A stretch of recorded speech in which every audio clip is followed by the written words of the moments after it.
Graça e paz, família, graça eterna. Sejam todos bem-vindos a mais uma reflexão da palavra de Deus. Deus entregando o inimigo em tuas mãos.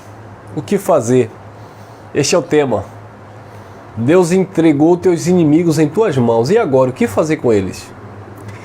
Queridos, nós vemos aí no mundo gospel, até as letras das músicas, né?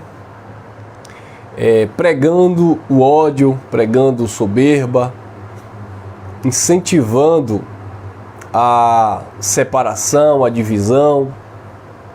Quantas músicas consideradas evangélica, gospel, que enaltece o ego do homem e diminui o seu próximo, né? Por exemplo, quem te viu passar pela prova e não te ajudou, quando vê você na bênção, vai se arrepender, vai estar entre a plateia e você no palco. Quer dizer, mostrando que se uma vez que as pessoas não te valorizaram, uma vez que as pessoas te humilharam, te pisaram, quando você der a volta por cima, as pessoas vão ter que engolir, vão ter que ver a sua grandeza, a sua glória. E essas músicas, essas letras, na verdade, ela traz uma certa soberba para o homem, sabe? Ela traz um ego, uma prepotência, um orgulho. Mas não é isso que a Bíblia nos ensina. Então, uma vez que alguém se levanta como adversário, como inimigo, porque o que acontece é que o sistema religioso, eles pregam levando para o lado espiritual.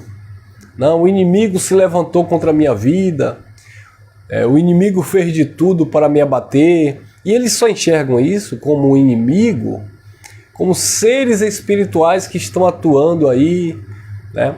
Quando Paulo falava dos principados e das potestades, dos inimigos ali na sua época, Paulo falava de algo real, não era algo que estava no imaginário de Paulo.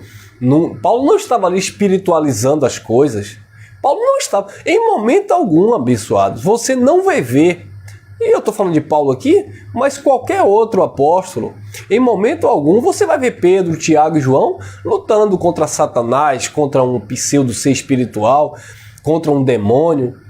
Me mostra aí um texto bíblico onde Pedro, Tiago e João estavam em uma batalha espiritual. Essa coisa de batalha espiritual, isso é invenção da religião, principalmente da evangélica. Não existe batalha espiritual. A batalha espiritual que existe é no teu entendimento, né? Uma mensagem que foi pregada para você, uma doutrina que te foi ensinada. Então existe essa batalha nesse sentido espiritual de você discernir o natural do espiritual. Então, quando existe essa luta é cravada na nossa mente. Por isso que o apóstolo Paulo diz, levando a nossa mente cativa ao trono da graça. Para quê? Para que haja uma renovação do nosso entendimento. Mesmo Paulo falando aos Romanos 12, ele diz, rogo-vos, pois, irmãos, pela compaixão de Deus, que apresentei os vossos corpos como sacrifício vivo, santo e agradável ao Senhor, a Deus. Este é o vosso culto racional. E não vos conformeis com este século, com este mundo, mas sejais transformado pela renovação da vossa mente. Uma vez que você tem a mente transformada, aí você vai entender o Espírito testificando no teu espírito que nós somos filhos de Deus, que nós somos abençoados com todas as sortes de bênçãos. Então, essa é a batalha espiritual, é contra uma ignorância que muito tempo nos escravizou. E hoje a graça de Deus nos libertou verdadeiramente, como dizia Jesus lá no tempo do seu ministério, e conhecereis a verdade, e a verdade vos libertará. Então eles tinham que ser libertos de um engano, de um sofisma, de uma altivez, de uma doutrina, de um sistema legalista. Mas Jesus não estava pregando que eles tinham que ser libertos. Jesus nunca pregou que os apóstolos tinham que ser libertos de um demônio. Vocês já analisaram isso? Jesus nunca pregou que eles tinham que ser libertos de um ser espiritual que estavam degladiando, lutando contra eles. Não.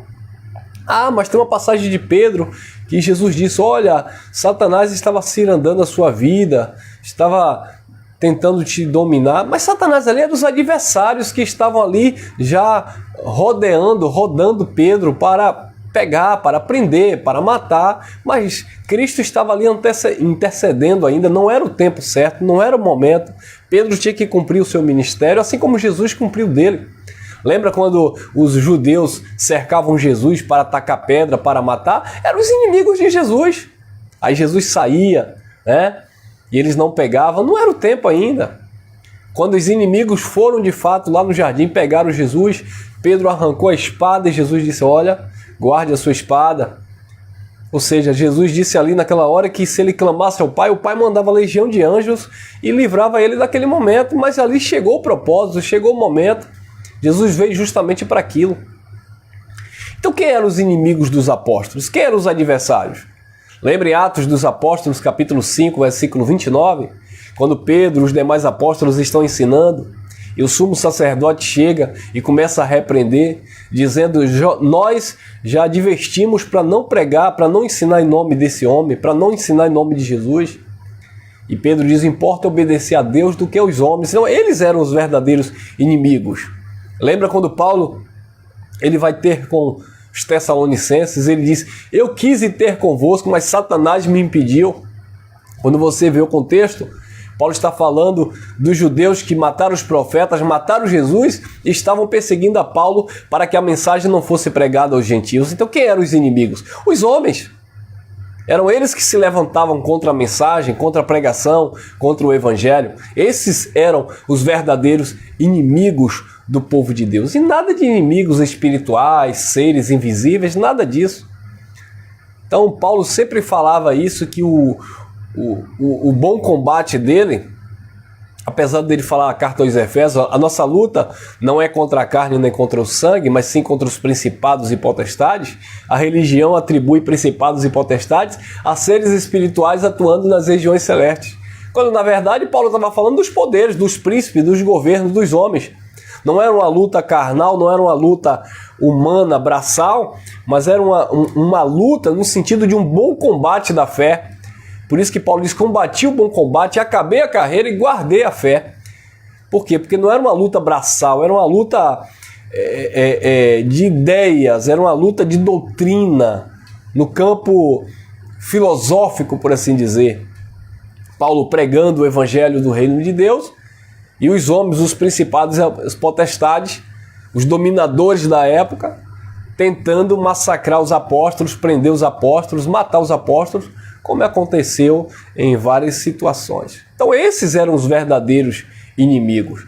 Agora, interessante que mesmo esses homens sendo inimigos reais da igreja do primeiro século, mesmo aqueles principados, aquelas potestades, mesmo Caifás, que diante de Jesus estava ali desafiando o mestre, batendo na cara do mestre, mesmo diante de toda aquela situação, Jesus nunca o odiou.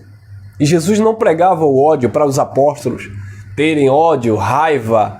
Não. Paulo disse: irai-vos, mas não pequei. Não deixe o sol se pôr sobre a vossa ira. Então, apesar dos homens, os inimigos estarem ali perseguindo, lembra quando Paulo fala na carta aos Filipenses? Falando daqueles homens que eram inimigos da cruz de Cristo, e Paulo disse, eu digo novamente chorando, eles são inimigos da cruz de Cristo. Se eram inimigos da cruz de Cristo, eram inimigos do Evangelho, naturalmente eram inimigos também dos apóstolos, eram inimigos do povo de Deus. Então, a igreja era massacrada, perseguida lá no primeiro século por esses inimigos, e não por seres espirituais. Tá, abençoados? Lembra quando o próprio Herodes, persegue todas as crianças ali à procura do menino Jesus, mata crianças e procura tirar a vida de Jesus? Então eram os inimigos do povo de Deus. Era aquela raça, aquele grupo, aquele sistema, tanto de judeus que não aceitaram, não receberam a Cristo, bem como também os romanos ali que também se levantavam contra o povo de Deus. Então, abençoados, hoje o que é pregado nas chamadas igrejas é que as palavras de efeito, né? Aquele que está te perseguindo, aquele que está te oprimindo, Deus vai colocar debaixo dos teus pés. Deus vai entregar os teus inimigos em tuas mãos. E o povo gosta muito disso. Você vê nessas concentrações em massa, né? Esses oradores, esses pregadores propagando essas coisas. Olha, Deus vai entregar o teu inimigo em tuas mãos. E aí a igreja, glória a Deus! Deus vai entregar os teus adversários, aqueles que... E ainda quando eles levam para o lado humano, né? Se tem alguém que se levantou contra você, se tem uma pessoa que te traiu, que te humilhou, que puxou teu tapete, eles ainda pregam falando que Deus vai colocar em tuas mãos e que você vai, digamos assim, humilhar essas pessoas. Você vai envergonhar essas pessoas. Mas quando a gente olha para dentro da mensagem bíblica, a gente pode ter alguns exemplos. Exceto quando Deus no Antigo Pacto lá entregava os seus inimigos nas mãos de Josué, dos judeus, e dava ordem para massacrar aquele povo, aqueles inimigos, etc. Mas dentro do povo de Deus, houve uma situação, especificamente com Davi, que eu estava lendo ontem aqui, me chamou a atenção. E eu fiquei meditando sobre isso. Porque quando Deus entrega os teus inimigos em tuas mãos, naturalmente Deus os desarma, né? Deixa eles vulneráveis diante de você. E o que fazer nessa hora? O que fazer com os teus inimigos, com aqueles que se levantaram contra? Você vai retribuir mal por mal? Injúria por injúria? O que fazer? Então, olha o que aconteceu e eu espero que você tenha olhos iluminados e tira lições daqui. Eu estou tirando lições daqui para a minha vida. 1 Samuel 24, versículo 2, nós vamos ler aqui alguns versículos. Olha lá, 1 Samuel 24, versículo 2, diz assim: Então tomou Saul 3.000 homens, escolhido dentre todo Israel, e foi à busca de Davi e dos seus homens, até os cumes das penhas das cabras monteses. 3. E chegou a uns currais de ovelhas num caminho, onde estava uma caverna, e entrou nela Saul a cobrir os seus pés. Em outra tradução, eu li numa tradução ontem, que é muito interessante, nessa tradução diz, e entrou nela Saul a cobrir os seus pés. Então dá a ideia de, talvez, você entenda que Davi entrou a cobrir os seus pés. O que significa isso? Davi foi se enrolar? Davi colocou um cobertor nos seus pés? Fazia sentido isso? Mas o cobrir os seus pés aqui, abençoados, nada mais é fazer uma necessidade fisiológica. É isso mesmo, número 2, tá? E entrou a Saul na caverna, a cobrir os seus pés. E outra tradução diz esvaziar o seu ventre.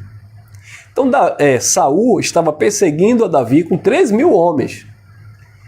E ele entrou nessa caverna para esvaziar o seu ventre. Olha o que aconteceu.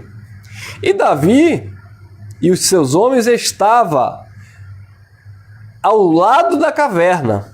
Então os homens de Davi lhe disseram: Eis aqui o dia o qual o Senhor te diz: Eis que dou o teu inimigo nas tuas mãos, e far-lhe-ás como bem parecer aos teus olhos. E levantou-se Davi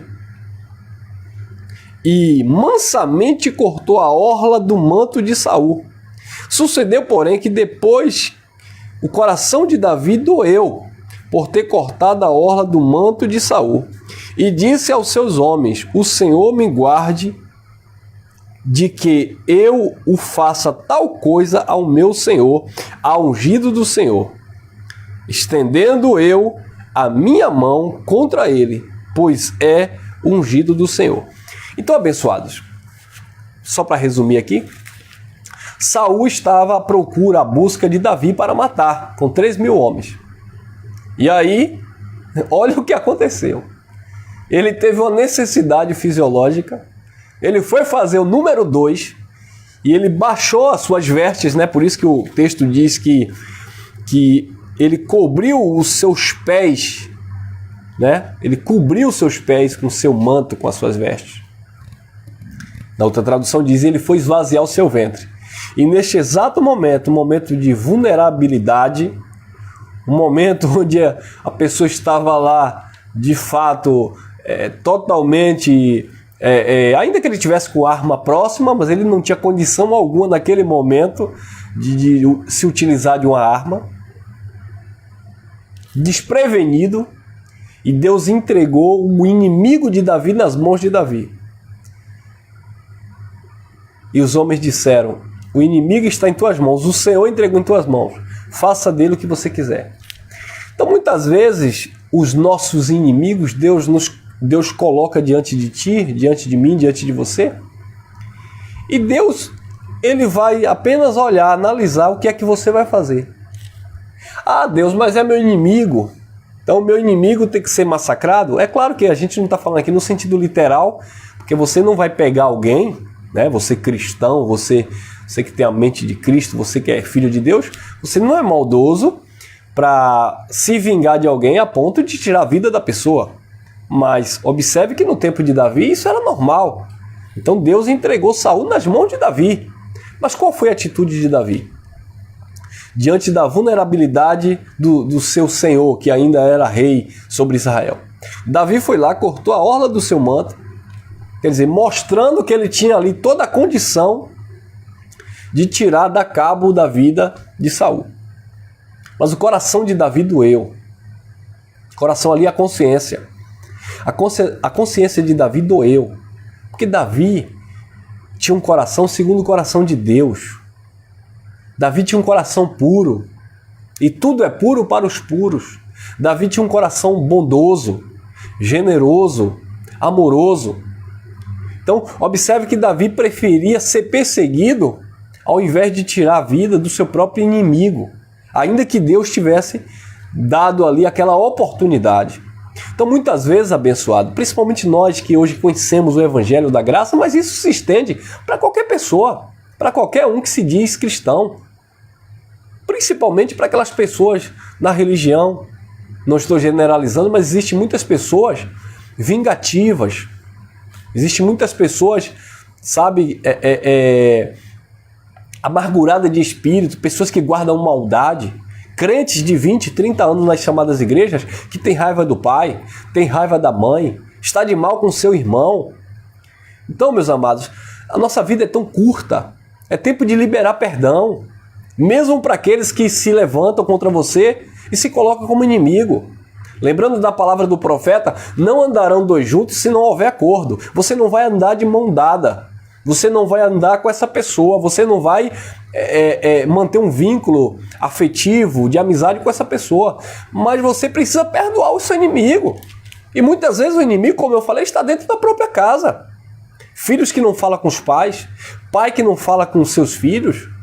E para nossa vergonha, muitas dessas pessoas vão para as chamadas igrejas aos domingos, levantar a mão para os céus e dizer que estão adorando a Deus, mas não liberam perdão sobre a vida de alguém que o feriu com palavras, não libera perdão sobre a vida de alguém que lhe caluniou. Como eu falei, não é para fazer amizade, não é para andar de mãos dadas, mas não é também para guardar rancor.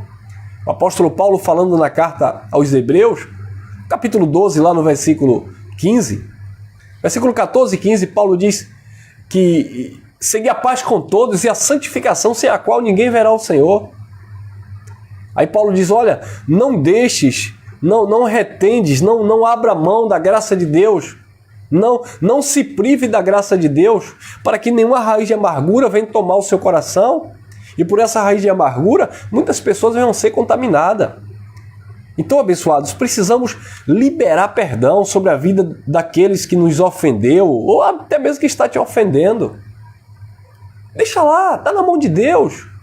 Ah, mas é meu inimigo, falou mal de mim. Queridos, eu lembro quando eu saí do sistema religioso, os meus líderes da época, e até hoje falam mal de mim, abençoados. tentou me jogar contra a minha família, tentou jogar meu irmão de sangue contra mim, meus primos, meus amigos que congregavam naquele lugar, dizendo que nós éramos mentirosos, dizendo que... se bem que para ele é heresia o que nós pregamos, né? Mas enfim, nos caluniando e falando mentiras a nosso respeito, inventando contenda a nosso respeito, fofoca a nosso respeito. Pessoas que passaram a nos odiar e o tempo foi passando e nada fica oculto que não haja de ser revelado. E quando eu percebi que as pessoas estavam de mal, não queriam falar comigo, eu sabia que era fofoca, que era coisa, porque nós tínhamos saído daquele sistema. Aí as pessoas confessaram, não, eu estou assim porque a pastora, a nossa antiga pastora, falou que você disse isso e isso de mim. Mentira, calúnia. Ah, porque os líderes disseram isso e isso de você a meu respeito. Mentira, calúnia. E eu lembro que nós conversávamos ali, dizíamos assim, olha, quer ir? Vamos lá tirar a prova. Naquele tempo, né? Hoje eu não devo satisfação a ninguém, mas naquele tempo a gente queria esclarecer as coisas, porque as pessoas estavam de mal, com raiva de mim, da minha esposa, achando que nós tínhamos falado aquilo que os líderes diziam, mas com ciúme, com inveja. Então eles eram nossos inimigos. E aí, Elcio, você guardou rancor? Você guardou mágoa? De jeito nenhum. Não tenho mágoa, não desejo mal de hipótese alguma. Agora as máscaras caem. O ministério deles acabaram. Separação pastoral, separação do casal de pastores, confusão no ministério, sabe? Uma carnalidade. Todo mundo vê, todo mundo sabe disso. Mas, e aí, você usa disso, se utiliza disso como ironia para dizer que Deus massacrou? Não, de jeito nenhum. Mas isso eu entendo que Deus colocou os meus inimigos, entre aspas, diante de mim. Mostrou a vulnerabilidade deles. Mas eu sigo a minha vida. Continuo amando em Cristo porque eu não posso deixar de amar. O amor de Deus é o vínculo da perfeição. Agora, andamos juntos? Não. Eles gostam de mim? Não. Semana passada eu lembro que nós estávamos reunindo, na nossa reunião com os irmãos. Aí passou alguns irmãos deste ministério e a líder cortou volta. Quando me viu, cortou volta. Eu disse, para que isso? Agora vai para o pseudo altar pregar amor, pregar perdão. Mas quando me vê, corta a volta. Por quê? Porque Deus colocou os nossos inimigos diante de nós. Mas não é para a gente se exaltar, não é para a gente se ensoberbecer e humilhá-los. Não! É para mostrar que Deus é amor e Deus é justiça. Deus age com graça na vida dos seus filhos. Então isso me mostra que eu estou no caminho certo. Que as calúnias, difamações, não é para me paralisar. É para me fortalecer, para me educar e para me tornar uma pessoa equilibrada. E amar independente de qualquer coisa.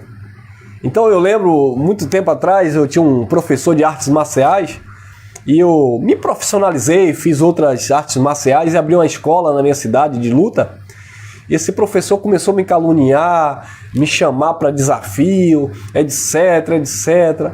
Só que eu via que não dava, já tinha passado o tempo dele, eu era preparado, eu era atleta profissional. Eu não ia para lá brigar com ele, bater nele de jeito nenhum. O tempo foi passando, ele casou com uma prima. E eu fui amadurecendo, já estava no sistema religioso. Mesmo assim, Deus já trabalhava no meu caráter. Eu fui, conversei com ele, pedi perdão por aquele acontecimento. E eu sabia, claro, que foi ele que foi errado. Foi ele que se levantou como o meu adversário, como o meu inimigo. E eu lembro que alguns amigos diziam assim, ah, você é besta, porque foi ele que errou com você, foi ele que mentiu com o teu nome, foi ele que te caluniou e você foi pedir perdão. Só porque você é evangélico? Eu dizia, não, abençoado, vocês não entendem isso. É porque Deus mudou os meus pensamentos, mudou a minha vida, mudou meu coração. Eu não guardo dinheiro no banco, eu vou guardar rancor de ninguém, meus amados. Então, muitas vezes, Deus coloca o teu inimigo diante de você, que não tem nada a ver com inimigos espirituais. Mas não é para você humilhar, não é para você massacrar. Muito pelo contrário. Muito pelo contrário. Olha o que o Evangelho nos diz. Olha lá, Romanos, capítulo 12. Versículo 17 em diante, Paulo disse assim, a ninguém torneis mal por mal, procurai as coisas honestas perante todos os homens. 18. Se for possível, quando estiver em vós ou quando depender de você, tende paz com todos os homens. Então, enquanto depender de você, mantenha paz. Ah, mas aquela pessoa falou mal de mim, aquela pessoa se levantou contra mim no trabalho, não sei aonde, na faculdade. Mantenha paz, abençoado. Fique em paz. Não vai andar junto com aquela pessoa. Mas perdoe. Siga a sua vida. Você vai guardar rancor? Mágoa? Que vai adoecer você. 19. Não vos vingueis a vós mesmos, amados, mas dai lugar à ira, porque está escrito: minha vingança, eu recompensarei a cada um, diz o Senhor. Deus não está vendo todas as coisas? Então, mesmo eu no sistema religioso, eu sempre pensei desta forma. Eu sempre vi desta forma. Deus está vendo, Deus conhece o meu coração, Deus conhece a minha mente. Eu estou procurando, na medida do possível, não sou perfeito, mas estou procurando ser uma pessoa justa, uma pessoa honesta. Quando eu erro, reconheço. Então, Deus está contemplando tudo. Então, muitas vezes você é mal interpretado, mal entendido. Muitas vezes você age inconscientemente, pode machucar alguém, mas se você tem a consciência daquilo, se você percebeu que machucou, feriu alguém, vai lá, peça desculpa, peça perdão, vida que segue.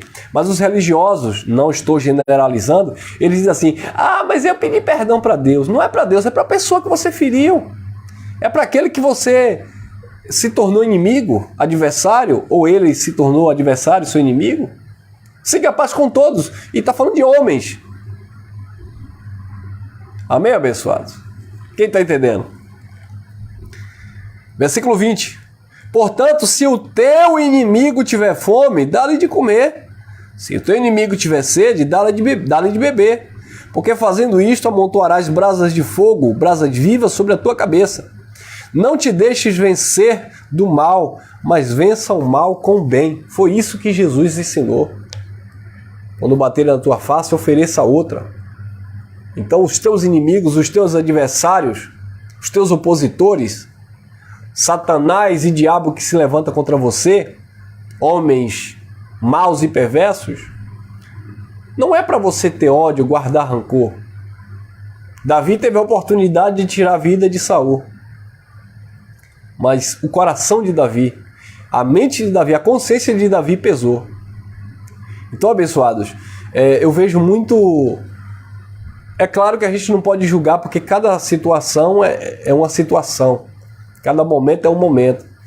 Mas a gente vê muito crente pregando ódio, sabe? Pregando divisão.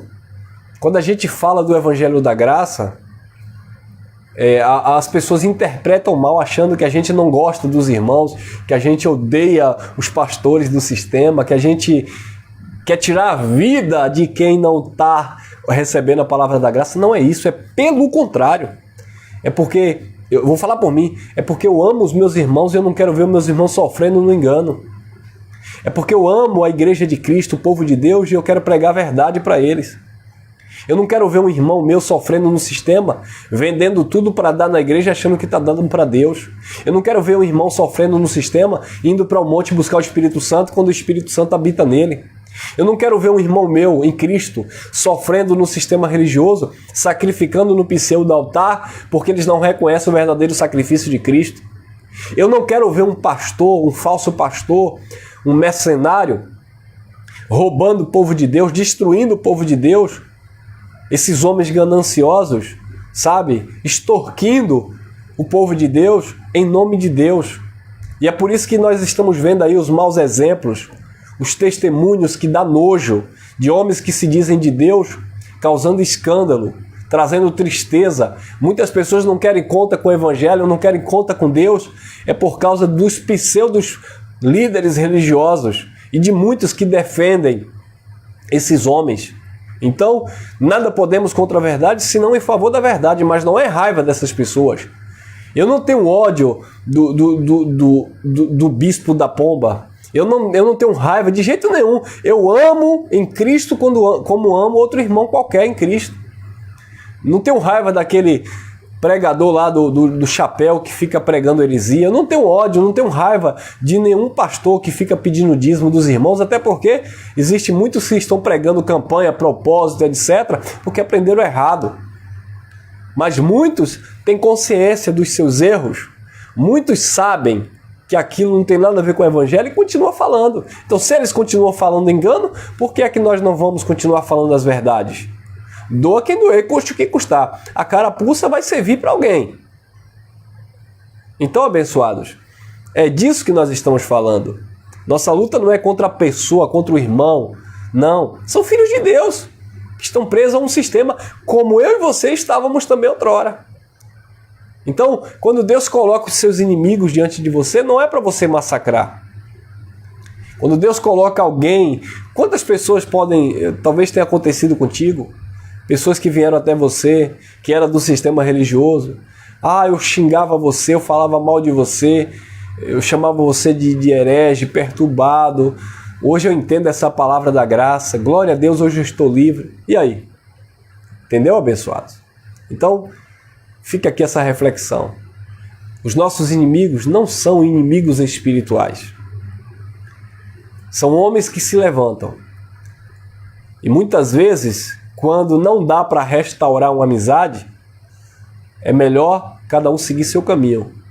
Mas é melhor também você largar, deixar o rancor, a mágoa, esse sentimento, espírito de vingança, sabe? Muitas vezes a pessoa não vai fazer o mal, mas ela diz assim, olha, está na mão de Deus, mas ela já fala assim, está na mão de Deus, no sentido pejorativo, né? De acreditar que Deus vai massacrar, que Deus vai matar aquela pessoa. Quantos pastores aí, líderes religiosos você conhece aí, da mídia, da televisão? Eu já vi muitos que quando alguém morria, diziam assim, aí ó, se levantou contra o homem de Deus, se levantou contra o ungido de Deus, Deus matou. Tem um aí famoso mesmo aí do Chapeuzão, que disse que teve um jornalista que morreu de câncer, porque falou mal contra a obra de Deus. Que obra de Deus? A obra dele? Não, mas você percebe que essas pessoas não perdoam. Essas pessoas guardam rancor. E quando chega o tempo determinado por Deus para aquela outra pessoa, eles se utilizam disso, se apropriam disso, para dizer, olha aí o que Deus fez, porque se levantou contra mim, se levantou contra o meu ministério. Eu lembro de um ministério que eu saí, que tinha um irmão que estava aprendendo o Evangelho da Graça, e ele não quis conta com aquele sistema. E ele batia de frente mesmo. Vocês estão errados com a liderança, vocês estão pregando mentira. E aí o povo ficou com raiva dele. Chegou o tempo que ele partiu, ele virou tema da igreja, lá do sistema. Ele era lembrado lá nos sermões. Olha, não dava nome, né? Mas Deus levou pessoas daqui porque se levantou contra a obra. Quem se levanta contra a obra de Deus, os inimigos de Deus, Deus abate. Entendeu, abençoados? Então existem pessoas, e até crente, viu? Está só esperando a sua queda, a sua falha, para começar a apontar você, te caluniar. Você não pode pensar desta forma. Você não tem que desejar ver a queda do outro, mesmo se aquela pessoa se tornou um inimigo seu. Mesmo se aquela pessoa se tornou seu adversário. Nós sabemos. Semeou, um dia vai colher. Mas não é para eu desejar. Não é para eu fazer. Não é para eu me vingar. Não, meu irmão. Fique em paz. Sigamos em paz. Amém? Graça e paz. Graça eterna.